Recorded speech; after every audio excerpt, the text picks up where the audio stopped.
Üks asi, mis on elus kindel, on see, et kõik muutub kogu aeg. Kellele muutused ei meeldi, on natukene raskemas olukorras, et ka finantsasjades edu saavutada. Kõik märgid on punases ja näitavad seda, et me juba ammu oleksime pidanud selle idee maha matma, aga me jätkuvalt hoiame sellest kinni, kuna me oleme nii palju sellesse oma aega ja energiat panustanud. Meil on inimestena erinevad psühholoogilised kalduvused, mis mõjutavad ka meie rahaotsuseid. Ja üks kalduvus on näiteks see, et sa tahad seda, et püsiks selline status quo, ehk asjad oleksid sellisena, nagu nad on alati olnud. Ja see on kindlasti üks suur takistus, kuna selleks, et õppida vigadest, õppida kogemustest, meil on vaja teha muutusi ja parandusi ja täiendusi oma käitumises, oma strateegiates. Ja ma arvan, üks asi, mis on elus kindel, on see, et kõik muutub kogu aeg. Ja ma usun, et neil inimestel, kes võib-olla ei ole väga altid muutustele või kellele muutused ei meeldi, on natukene raskemas olukorras, et ka finantsasjades edu saavutada, kuna siin on väga palju selliseid võib-olla uusi teadmisi ja korrigeerimise teekonna käigus, mida on vaja teha selleks, et lõpuks tulemusteni jõuda. Et võib-olla see esimene samm ei pruugi viia kohe tulemusteni ja kui ma nüüd jään seda ühte sama sammu ühtemoodi tegema, siis ma võin mitu korda selle sama reha otsa astuda selle asemel, et võib-olla siis avatud meelega kohandada strateegiat, võib-olla jagada kogemusi teiste inimestega ja õppida ka teiste kogemustest, et teistmoodi käituda. Nii et igal juhul avatud meel muutustele on see, mis kindlasti soodustab ka finantsilises maailmas tulemusi saavutama. Inimestel on ka kalduvus kaotusi vältida ja selle suur oht on see, et kui sa oled teinud mingisuguse investeerimise otsuse ja selle investeerimise tees on muutunud või see investeering liigub allamäge, siis sa jääd sellest kinni hoidma, sa ei ole valmis seda kaotust sisse võtma ja tänu sellele sa võtad tegelikult kokkuvõttes veel suurema kahju, kui sa oleksid võinud võtta.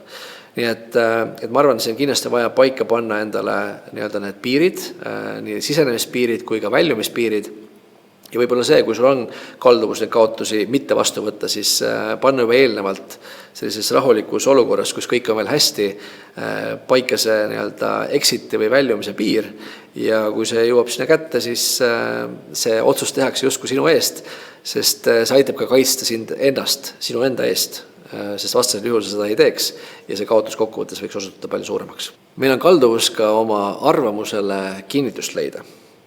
Ehk siis isegi kui see võib-olla arvamus ei ole õige, siis me otsime pidevalt väliseid signaale, mis kinnitavad seda, et me ikkagi tegime õige otsuse. Ja kunagi oli üks väga vahva lause, mis öeldi, et you can be right or you can be rich. Ehk siis sa võid tahta, et sul on alati õigus, või sa võid tahta saada rikkaks ja need üldjuhul välistavad üksteist. Ehk siis kui sa tegeled investeeringutega, siis sul ei saa olla alati õigus.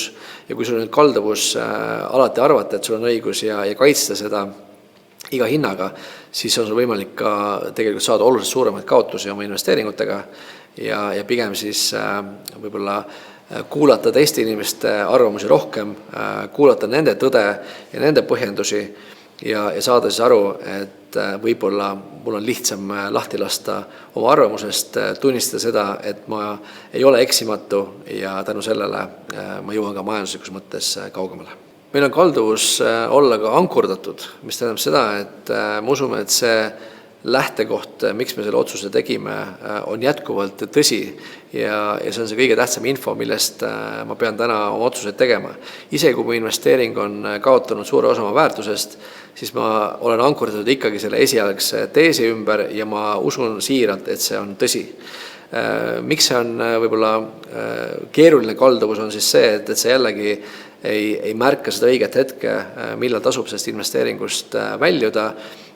Võib-olla sa ei ole pannud tähele, et olukord on vahepeal muutunud, on tulnud ka mingisugune uus informatsioon, mis tegelikult lükkab su esialgse informatsiooni ümber ja kui sa ei ole piisavalt avatud meelega seda investeeringut vaatamas, siis on ka väga suur oht palju raha kaotada. Osadel inimestel on ka kalduvus uppunud kulutustest kinni hoida. Ehk siis ma mõtlen siinkohal juba panustatud aega ja panustatud raha. Kui me oleme mingi projekti nimel teinud päris suuri pingutusi, siis me loomulikult tahame seda, et see pingutus kannaks vilja ja see antud ressurss ei läheks raisku.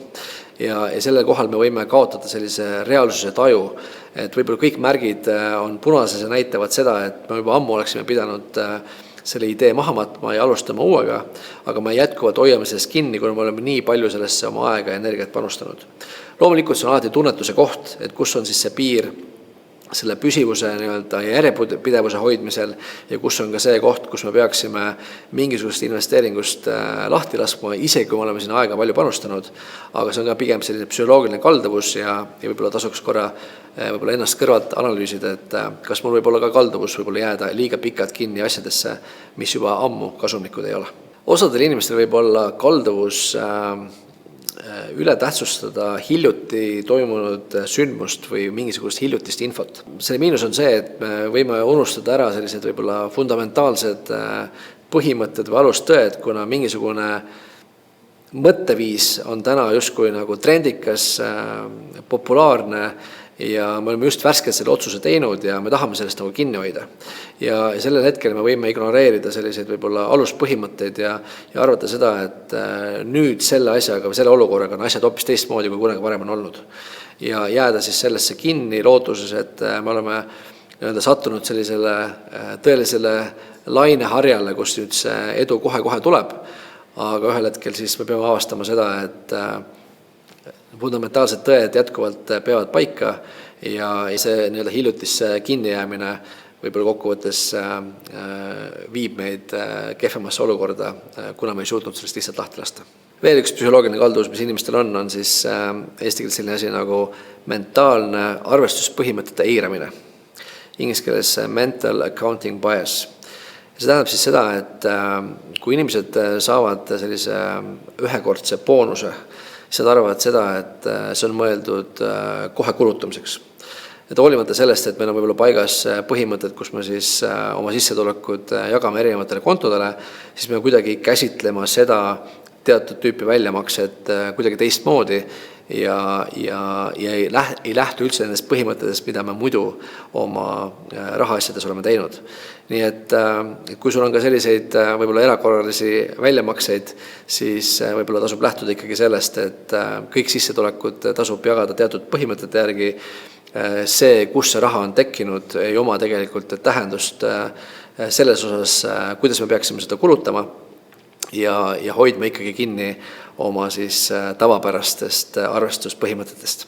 Veel üks huvitav psühholoogiline kalduvus on selline omandi või omamise efekt, kus siis inimesed annavad mingisugusele investeeringule sellise emotsionaalse väärtuse lisaks ja nad hoiavad sellest väga kõvasti kinni. Võib-olla hea näide on ka seotud just kinnisvaraga, et kui me oleme, müüme oma kodu, kus me oleme sinna pannud oma hinge ja südame ja teinud seal väga erilisi võib-olla lahendusi, mis me arvame, et omavad väga suurt väärtust ka teiste inimeste jaoks, siis reaalsuses ei pruugi seal tõega midagi tegemist olla. Nii et kindlasti oht on see, et me ülehindame neid asju, kus me oleme panustanud oma aega ja ressurssi ja arvame, et see, mis meile meeldib ka teistele inimestele.